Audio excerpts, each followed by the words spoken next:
Assalamualaikum warahmatullahi taala wabarakatuh. Selamat pagi anak-anak. Bagaimana kabarnya? Semoga semuanya baik-baik.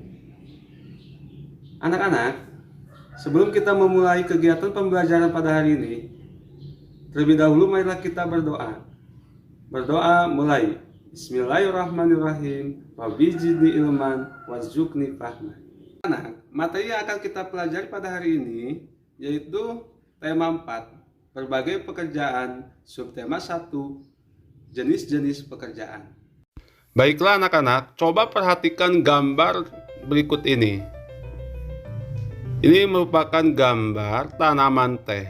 Tanaman teh ini salah satu tanaman yang dapat tumbuh di dataran tinggi atau di daerah pegunungan dengan ketinggian di atas 200 sampai 2000 meter di atas permukaan laut.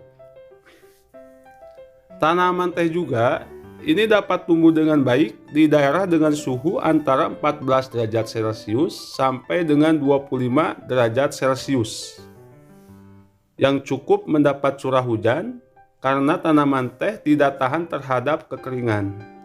Sehingga curah hujan ini sangat dibutuhkan untuk menjaga perakaran tanaman teh. Tanaman teh ini berfungsi sebagai bahan minuman.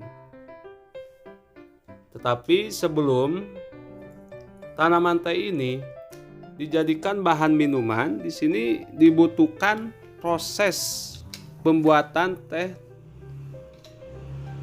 Nah, dalam proses pembuatan teh, untuk mengolah teh menjadi minuman, banyak jenis pekerjaan yang terlibat.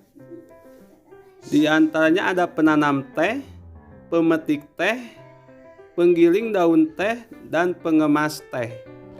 Tanaman teh selain berfungsi sebagai bahan minuman, pohon teh juga ini berfungsi untuk menjaga keseimbangan alam dan menjaga kelestarian sumber daya alam.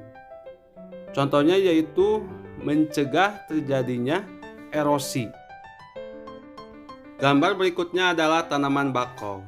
Tanaman bakau ini merupakan tanaman yang banyak sekali ditanam di pesisir pantai. Manfaat dari tanaman bakau yaitu untuk mencegah terjadinya abrasi pantai.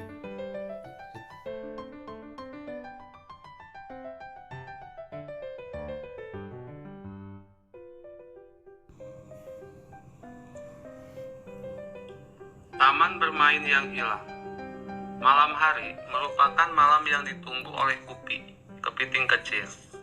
Dia menikmati saat-saat berjalan perlahan di gundukan pasir bersama ayahnya. Mereka menanti datangnya air pasang yang akan membawa mereka ke dunia yang berbeda. Ya, Kupi selalu menanti saat-saat mereka terempas oleh air pasang. Lalu tiba di hutan bakau. Nanti di sana dia pasti akan bertemu dengan teman-teman kecilnya yang lain. Upi, si udang kecil, Kuro, si kura-kura, dan teman-teman yang lebih besar seperti bangau cilik dan Momo si monyet. Di antara akar bakau, mereka bisa bermain kejar-kejaran, petak umpet, atau tidur di sela akar yang melintang. Seru sekali saat-saat itu. Ada kalanya mereka berpisah, terbawa oleh pasang surut, kembali ke laut bebas. Namun, suatu hari mereka bertemu lagi dan bermain bersama lagi. Suasana di hutan bakau tentu berbeda dengan suasana di laut lepas. Berbeda, tidak asin seperti air laut, tetapi tidak juga tawar. Kupi tidak tahu apa namanya. Berbeda, tetapi Kupi dan teman-teman tetap bisa bermain dengan nyaman. Malam itu, di pesisir pantai, Kupi bertanya pada ayahnya, "Ayah, mengapa kita tidak lagi pernah bisa bertemu dengan bangau putih, teman ayah? Aku juga sudah rindu bertemu dengan sahabat-sahabat kecilku." Aku sudah lama sekali tidak bertemu dengan Upi, Kuro, Bangau Cilik, dan Momo. Mengapa sekarang susah sekali kita bertemu dengan mereka? Sambil berjalan pelan di gundukan pasir, ayah Kupi menjelaskan perlahan. Kupi, sayang sekali hutan bakau tempatmu bermain sudah rusak. Ayah dengar dari paman nelayan, manusia di pesisir pantai sana ingin membuat bangunan-bangunan yang tinggi menjulang. Mereka membangun gedung tinggi menjulang ke langit di atas taman bermainmu itu. Ayah menjelaskan perlahan. Sesungguhnya ia tidak ingin Kupi sedih. Tetapi bagaimana lagi? Ayah tidak ingin Kupi terus menanti kepastian. Kupi tertunduk sedih. Pupus sudah harapannya bertemu lagi dengan sahabat-sahabat kecilnya. Mengapa manusia begitu jahat, Ayah? Mengapa manusia tidak memikirkan kita, makhluk kecil di pesisir pantai?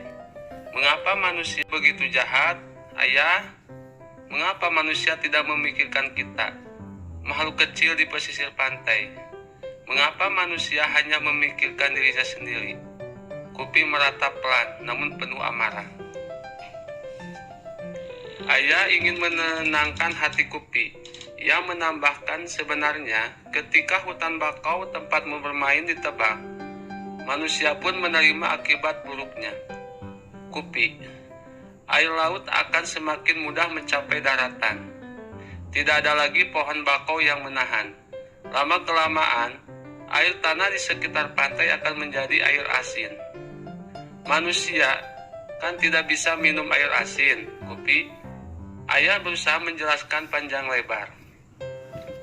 Ayah kemudian menambahkan, dengan rusaknya pantai akibat penembangan bakau, kegiatan manusia pun menjadi terganggu. Sekarang wisatawan yang berkunjung ke pantai ini semakin berkurang. Para pedagang yang dulu berjualan di sekitar sini tidak ada lagi. Pemandu wisata yang biasa menjelaskan tentang keindahan pantai dan hijaunya bakau pun sudah jarang terlihat. Nelayan yang biasa menjual hasil tangkapan mereka pun tinggal sedikit. Kupi tidak terhibur oleh penjelasan ayah. Pikirnya, biarkan saja manusia menerima akibat dari perbuatannya sendiri. Manusia memang sering tidak bijak. Kupi hanya ingin berdoa, semoga suatu saat nanti hutan bakau akan kembali. Suatu saat nanti ada lagi taman tempatnya bermain. Semoga suatu saat nanti ia masih bisa bertemu dengan sahabat-sahabat kecilnya. Kupi hanya bisa berdoa. Semoga kelak manusia bisa bertindak lebih bijaksana. Semoga. Anak-anak, setelah kalian mendengarkan teks cerita tersebut, silakan kalian menilai salah satu tokoh yang terdapat dalam cerita. Kemudian, silakan kalian menggambarkan tokoh yang terdapat dalam cerita. Baiklah anak-anak, untuk materi pada hari ini cukup sampai di sini. Marilah kita tutup kegiatan pembelajaran pada hari ini dengan mengucapkan hamdalah. Alhamdulillahirabbil alamin.